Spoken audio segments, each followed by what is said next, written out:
So today I'm going to tell you a little bit about some of our look at host responses to UTI, specifically looking at sensory responses, both the host and pathogen side to those.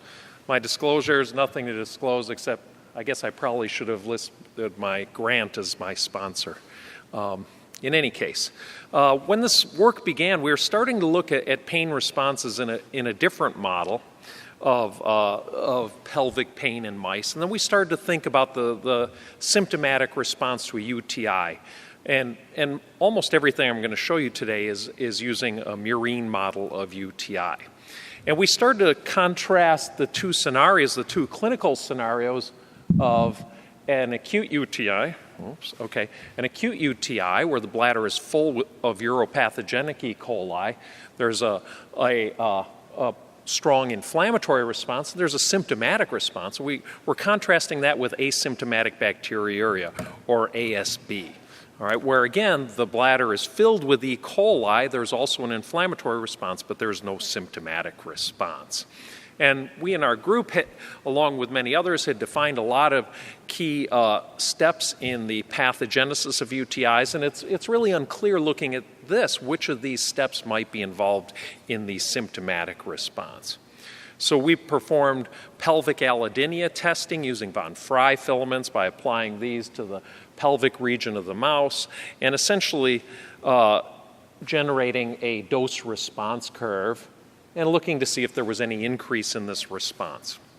And we started with two E. coli isolates, NU14, a UPEC isolate, and ASB isolate 83972. And what we found was when we instilled these into the bladder, that the UPEC isolate induced a rapid increase in pelvic allodynia that waned over about 2 weeks, whereas the ASB strain did nothing. So we're able to recapitulate the spectrum of patient responses in our murine UTI model. And so that brought us to think, what are the virulence components of the bug that are mediating this differential response? And we first focused on the type 1 pilus of UPEC, the best studied virulence factor. 83972 lacks that. It turns out that we found that there was no correlation between type 1 pilus status. So that didn't seem to play a role in this pelvic allodynia during UTI.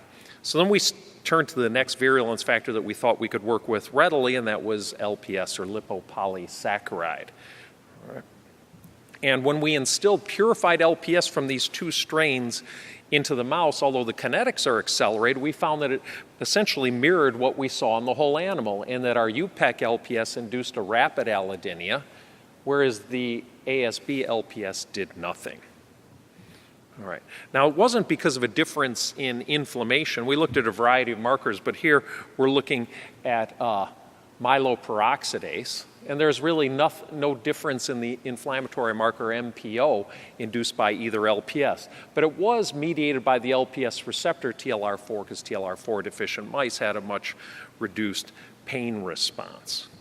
So what we found, summarizing a number of results, is that FIMH is involved in the pathology, all right, but LPS is driving at least a couple of different events. Inflammation, of course, but a separable event was giving rise to pain, LPS-induced pain. All right. So we wanted to look at the potential for creating a chronic pelvic pain by serially infecting mice, perhaps through a central sensitization mechanism. And this was driven in large part by our understanding that a number of interstitial cystitis patients often have a history of UTIs. We saw no such induction of chronicity, so that when we gave serial infections with UPEC, it waned each time.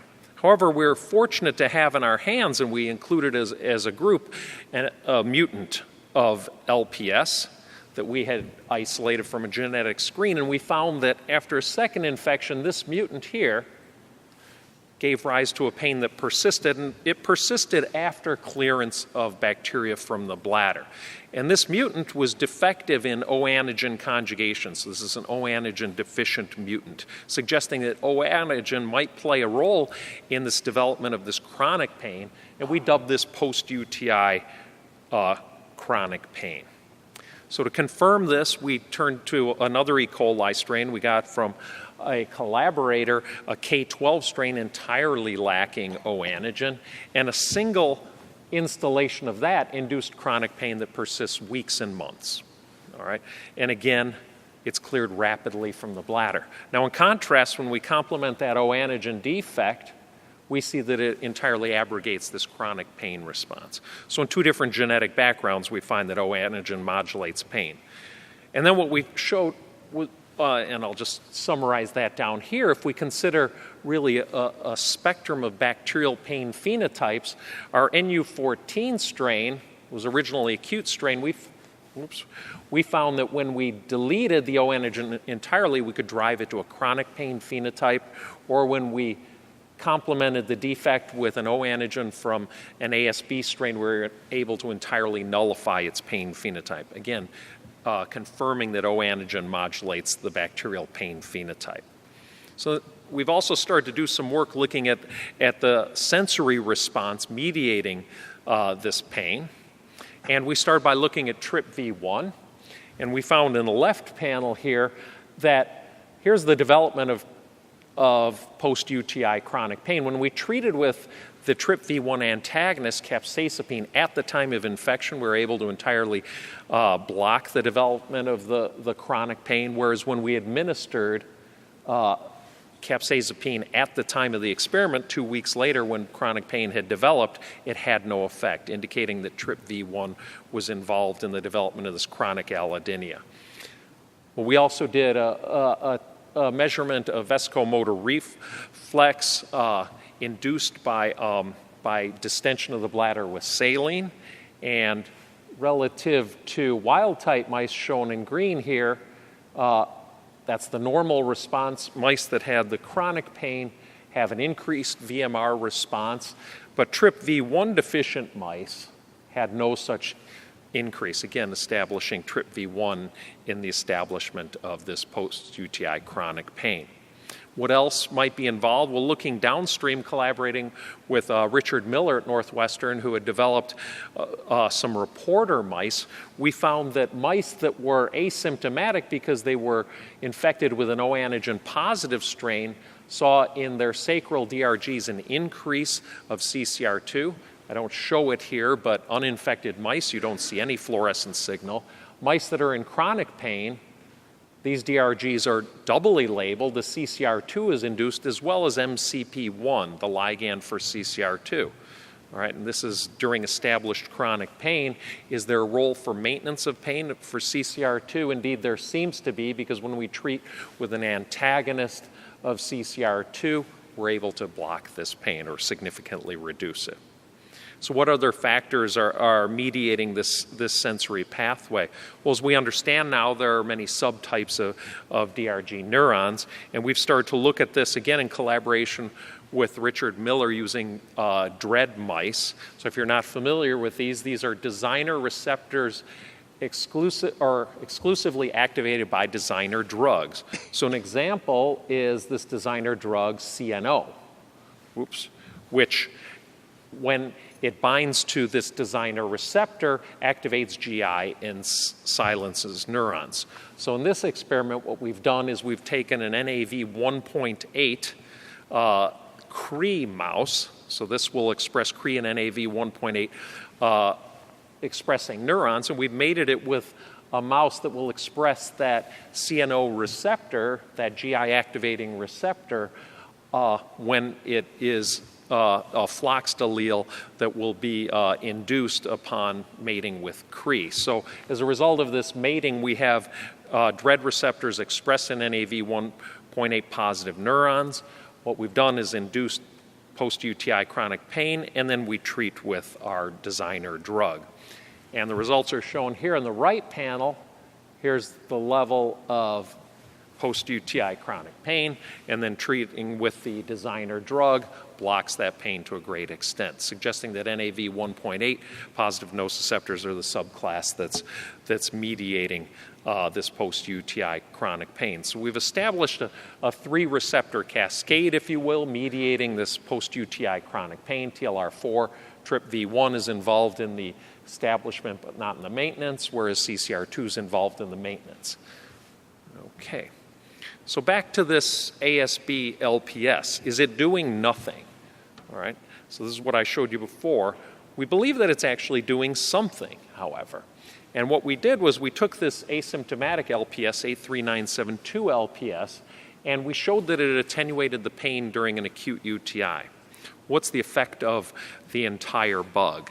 So we're going to compare the effect of the ASB strain with the gold standard for UTI therapy, which is Cipro. All right, and here is the response, the pain response induced in control mice treated with a 3-day course of saline, and you've seen this before. Treating with Cipro does nothing. The pain has already been induced. It's going to run its course with whatever kinetics. Now, it's not that these mice are refractory to pain therapy, because if we treat with 2% lidocaine, we're able to knock the pain down to here. All right? But a single installation of the ASB strain has a much greater effect. Now, it turns out not all of these ASB E. coli strains are created equal. We evaluated a panel of these, and compared to saline therapy, we see that these strains differ, a great deal. All right, so this is all using acute UTI. What about chronic pain? Well, what we found is that using a single treatment in mice that have been in chronic pain for weeks actually has quite a significant effect. So now this is no longer an allodynia scale. This is analgesia. So treatment with saline has essentially no effect. But a single dose of our ASB E. coli into the bladder or vagina gives us an effect that persists for about 3 weeks, all right, from a single dose, suggesting this could be used as a therapy for chronic pelvic pain. Now, could O-antigen be involved in this? We believe it is. A postdoc in the lab, Ana Vicente Sanchez, is doing this work, and here what she did was she treated with NU23 to induce chronic pain, and then at 3 weeks, treated with our ASB isolate, a new one, 212, with or without the O-antigen gene cluster WZ. And what we can see is that the pain is going down dramatically in the 212 treated, the wild type strain, mice treated with the wild type strain, whereas mice treated with the WZ mutant do not benefit from this apparent analgesic effect of the 212 isolate. Well, we're starting to look at the genes that might be involved. We've sequenced this gene cluster here, and it's a complicated story that hopefully I'll be able to present in another day.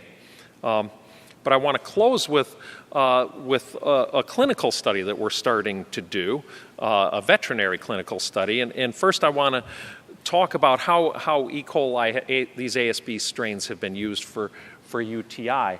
And a group has used 83972 in the past in spinal cord injury patients. And there they found that 83972 prevented UTIs in these patients. And they dubbed this an example of bacterial interference, where you can occupy this niche and therefore, perhaps through a passive mechanism, prevent the onset of UTIs.